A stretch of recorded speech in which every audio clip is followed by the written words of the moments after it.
Rosana Nofal, directora de EDUNT, la editorial de nuestra universidad, se acercó hasta nuestro Centro Universitario de Producción Audiovisual para realizar una entrevista mano a mano con Julio Rodríguez Anido, autor de Un día antes del golpe.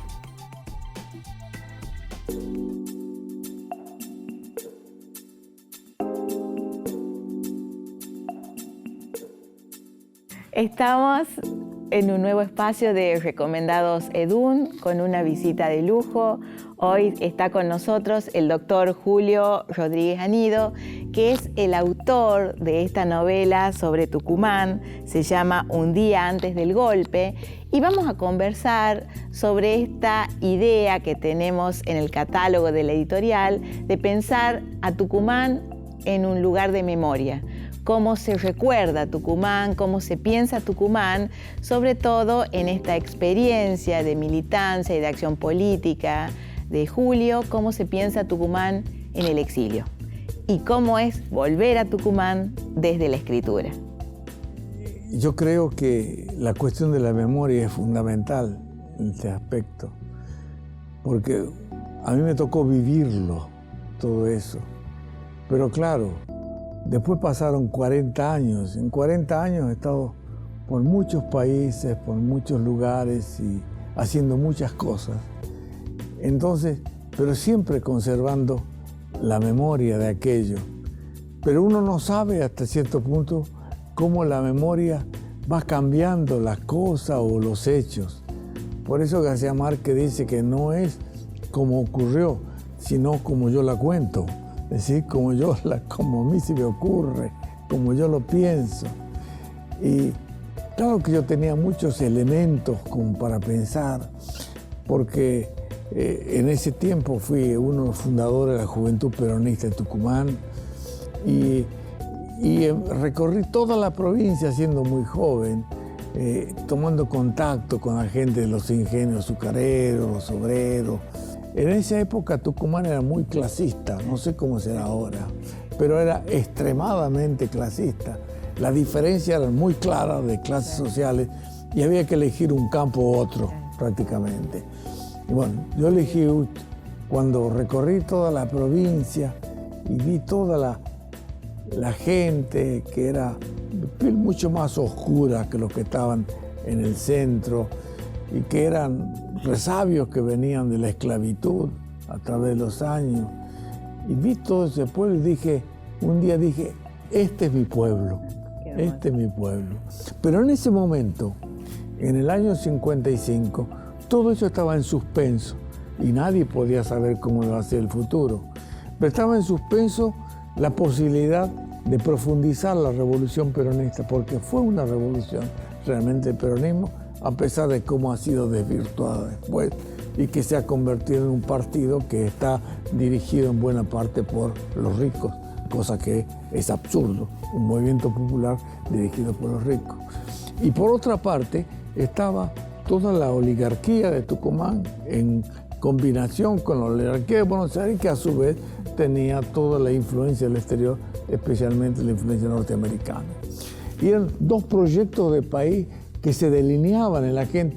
Y aun cuando la gente no conociera mucho, aunque no hubiera ido a la escuela, tenía en su cabeza este proyecto de país, un proyecto que la gente era más igual, la gente era más solidaria, la gente... En cambio, y del otro lado, era un país que tenía que producir más a cualquier precio y que las clases sociales tenían que mantenerse como eran. Julio, Y en esta segunda parte de la entrevista, Julio Rodríguez Anido, egresado de nuestra universidad, comenta sobre su experiencia y esto de escribir sobre una parte de la historia de nuestra provincia. Julio, hay como una idea muy interesante en lo que vos planteás acerca de cómo se construyen las memorias.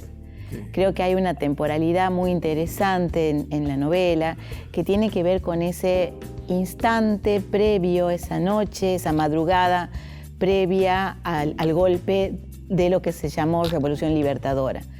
Sí, efectivamente, Rosana, tiene mucho que ver la memoria, y la memoria se adapta a las circunstancias de lo que es cada uno. Efectivamente, fui periodista en noticias casi 10 años, pero también cuando ya estuve en el exterior, durante 40 años he mantenido crónicas ya en Canadá y en Estados Unidos y en México, de manera que mi forma de ver la historia tiene una forma periodística, naturalmente, que es una forma rápida, que es ágil, que trata de comunicar rápidamente lo que siente. Pero claro que eso que uno siente y cómo lo ve se va transformando con el tiempo.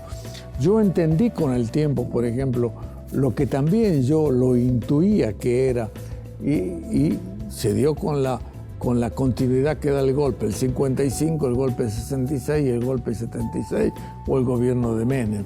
Es decir, un país distinto al país solidario, al país de iguales que queríamos construir, al país distinto, país nuevo, un país que es latinoamericano. Distinto al país imaginado. Y ese es otro estilo importante en tu novela, que tiene que ver con el testimonio. Yo creo eso que dice El olvido es cierto. Un monje en la abadía del sur de Francia dijo que el olvido es la astucia del diablo.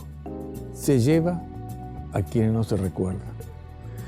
Es decir, indudablemente, algún día vamos a desaparecer los que escribe este libro, los que escribe el otro y los clásicos, todo va a desaparecer. Pero antes que eso, uno, antes de desaparecer individualmente, quiere dejar una huella, una traza, como diciendo, yo estuve aquí. Eso da sentido a mi libro.